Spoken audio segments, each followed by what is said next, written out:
M.F. Cusack, she was a nun. She got saved, came to know the Lord, and she wrote the tremendous classic, The Black Pope, which I do offer with my book. And she essentially says that the Black Pope is the master of the White Pope, with a show of submission by the latter, by the White Pope. The White Pope, upon the Pope being declared the infallible in 1870, the Pope was declared infallible in 1870. It's the White Pope that will lead, but the Black Pope is holding the reins. So we must always remember that the Black Pope, the Jesuit general, controls the White Pope. Whatever his policies are, remember the Vatican, the papal policies, the open policy is the false policy. The Pope is against the war in Iraq. It's nonsense. He wants this war. His Knights of Malta caused it. The man who brought down the World Trade Center was George J. Tenet.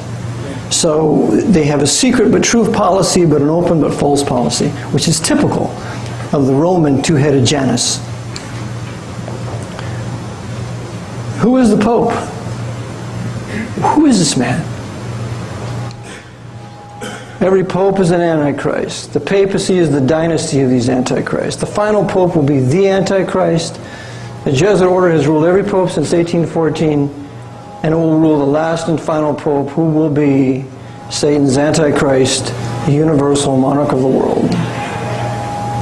The double-headed phoenix, you see this everywhere.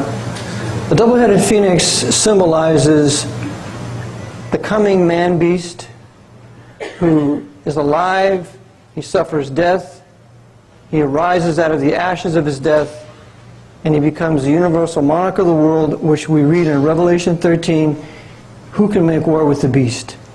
He is killed, he comes back to life, and he rules the world.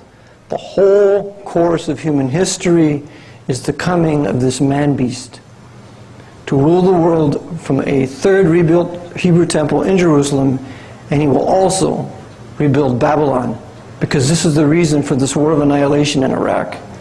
It's going to be nothing but urban renewal for the next 20, 30 years. Whoever becomes president, the U.S. forces will remain in Iraq. Here's Ignatius Loyola on the bottom, and this is a chart of 1640. And it's Loyola who brings to power the double-headed phoenix, the risen Pope, the man-beast. If a man consider the origin of this great ecclesiastical dominion, he will easily perceive that the papacy is none other than the ghost of the deceased Roman Empire sitting crowned on the grave thereof. The papacy is nothing more than the continuation of the Roman Empire. The Pope is the Roman Caesar. The College of Cardinals is the Roman Senate. It is still a political empire under the garb of religious clothing, like this. So as to disarm you, to make you think that we're such holy and righteous men when we're whited sepulchres. There he is. Now that's a classic picture of him. It couldn't be better. Okay, he's the Caesar, King of Kings and Lord of Lords, and by the way, that's his title. There's his throne in Rome. The light is the light of Horus, because the Pope, being the vicar of Christ, is in fact the vicar of Horus. He keeps the place of Horus until Horus arrives, who will be the coming risen Pope. And I will show you how Horus is the papal Jesus. On what meat does this our Caesar feed that he's grown so great? Who was the first Pope? How did he get his universal spiritual power, temporal power, right to deity, infallibility? Well, first of all, the first Pope, which they tell us was Peter, he was not the first Pope. Peter was a racial Jew. He was a Gentile, not a Gentile. He was the apostle to the racial Jews according to the Scriptures. He was never given the keys of the kingdom of heaven as promised by Christ. That's all future for the Davidic kingdom yet to come.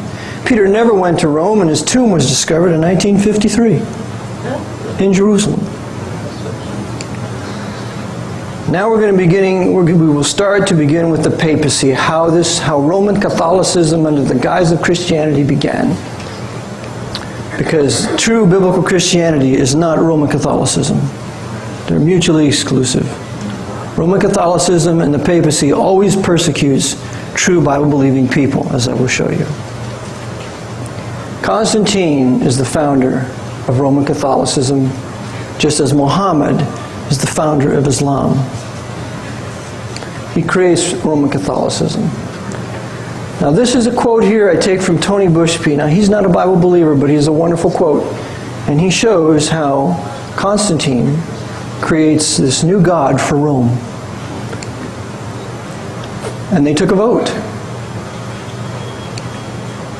And the new god's name, with Jesus and Krishna, would be Jesus Christ.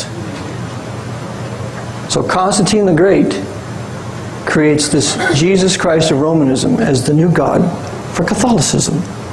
It's not the true Lord Jesus Christ or Yeshua HaMashiach of the Scriptures. There's Constantine, where he creates Christianity for the Roman Empire. Remember, he's a man of war, a man of blood. Papal Roman Catholicism, Christianized, is really nothing more than ancient Roman paganism. And ancient Roman paganism is nothing more than Mystery Babylon religion. According to Hislop, and if you don't have Hislop's The Two Babylons, you should have that for your library. It has been known all along that popery was baptized paganism, but God is now making it manifest that the paganism which Rome has baptized is, in all its essential elements, the very paganism which prevailed in the ancient literal Babylon. Rome is in very deed the Babylon of the Apocalypse. Okay. Mystery Babylon religion starts after the flood. Remember, there's no idolatry before the flood. From the time of Adam to Methuselah or till Noah's flood, there is no idolatry. It begins after the flood in the first city in the land of Shinar, Babylon. And it's built upon the promise of a world ruler. Well, the Lord said that he would send his seed to redeem what Adam had lost. Well, if the Lord's going to have a seed, so does the devil. Because the devil doesn't have one original idea. So he has his seed. And what happens is that a universal myth is created by Semiramis, and the myth sets forth a murdered king, reborn as a deified man-child, intended to rule the world. And the child's mother is the Virgin Queen of Heaven. There are four aspects of this. It's history, it's mythology, it's symbolism, and practice.